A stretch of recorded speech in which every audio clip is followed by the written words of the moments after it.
যার আগানি গোড়ানি পাঁচতলানি, যে দলের কোনো অস্তিত্ব নেই, সে মমতা বন্দ্যোপাধ্যায়ের বিরুদ্ধে লড়াই করতে চাইছে। দেশের মধ্যে সবচাইতে সৎ নিষ্ঠা মান যদি কোনো নেত্রী থাকে, যদি কোনো মুখ্যমন্ত্রী থাকে, তার নাম হচ্ছে মমতা বন্দ্যোপাধ্যায়। আজকে নওশাদ সিদ্দিকী একটা বক্তব্য পেশ করেছে, ওখানে প্রেস কনফারেন্স করে বললেন, আমি মমতা বন্দ্যোপাধ্যায়কে আমার এগেনস্টে চাই, আমার এগেনস্টে ভোটে দাঁড়াক। অবস্থাটা বোঝো, মানে সেই পুজোরও আবার চিত হয়ে শোয়ার ইচ্ছা হচ্ছে। ঠিক লোকসভার আগে ডায়মন্ড হারবারে 6 মাস আগে থেকে বাজার গরম করলো, বললো আমি অভিষেক বন্দ্যোপাধ্যায়ের বিরুদ্ধে লড়াই করব। আমরা অপেক্ষায় ছিলাম যে ঠিক আছে বাবা ভোটে দাঁড়াক, আমরা একটু দেখি, আমরা তো এখানে দায়িত্বে আছি। 2 মাস আগে লেজ গুটিয়ে পাগলা কুকুরের মতো পালিয়ে গেল। আবার এখানে মমতা বন্দ্যোপাধ্যায়ের মতো নেত্রী, যিনি সর্বভারতীয় নেত্রী, দেশে আরে সাগরে যেতে গেলে তো ছোট ছোট খাড়িগুলো পার হতে হয়। 2021 সালে আমাদের কিছু গাদ্দার, কিছু বেঈমানি করে এই নওশাদকে জিতিয়েছিল।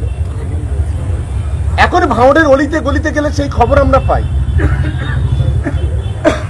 আজকে সেখানে দাঁড়িয়ে এই নওশাদ বলছে যে আমি ভাঁড়ে মুখ্যমন্ত্রী, আমার এগেনস্টে দাঁড়ান। আমি আজকের অন ক্যামেরা চ্যালেঞ্জ করে বলেছি, আর এখনো চ্যালেঞ্জ করে বলছি, যদি 26-এ ওকে যদি ভাঁড় থেকে না হারাতে পারি, যেদিন ভোট গণনা হবে সেই দিন আমি পার্টি থেকে রিজাইন দেবো। আমি তাই করি। আমার সঙ্গে সবাই একমত? হারাতে পারবো তো? কথা দিচ্ছেন মমতা বন্দ্যোপাধ্যায়ের সঙ্গে থাকবেন?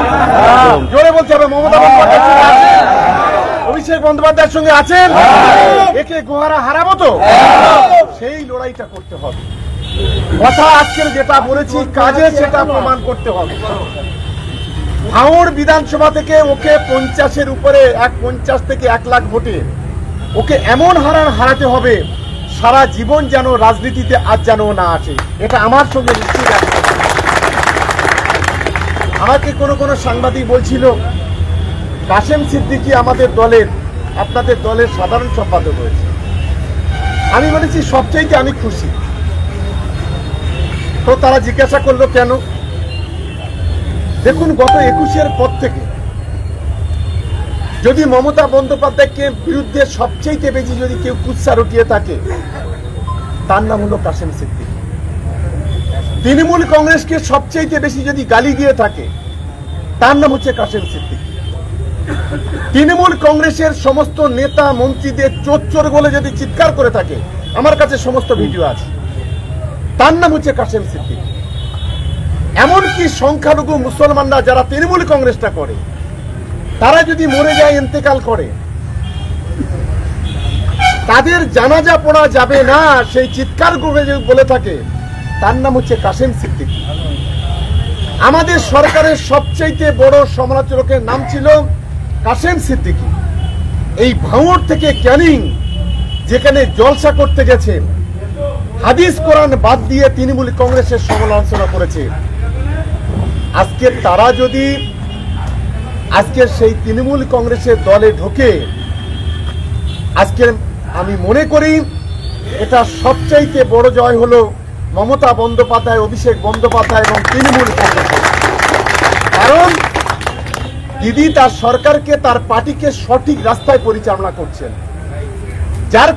যার কারণে আজকে যারা সবচাইতে বড় সমালোচক, আজ তারা দলে দলে ঢুকছে। কোনদিন হয়তো আপনি দেখবেন এই শুভেন্দু অধিকারীর মতো লোকেরা, এই নওশাদ সিদ্দিকীর মতো লোকেরা, আবার কেউ জেনারেল সেক্রেটারি, আবার সহসভাপতি হয়ে, রাজ্যের সহসভাপতি হয়ে আবার তৃণমূল কংগ্রেসে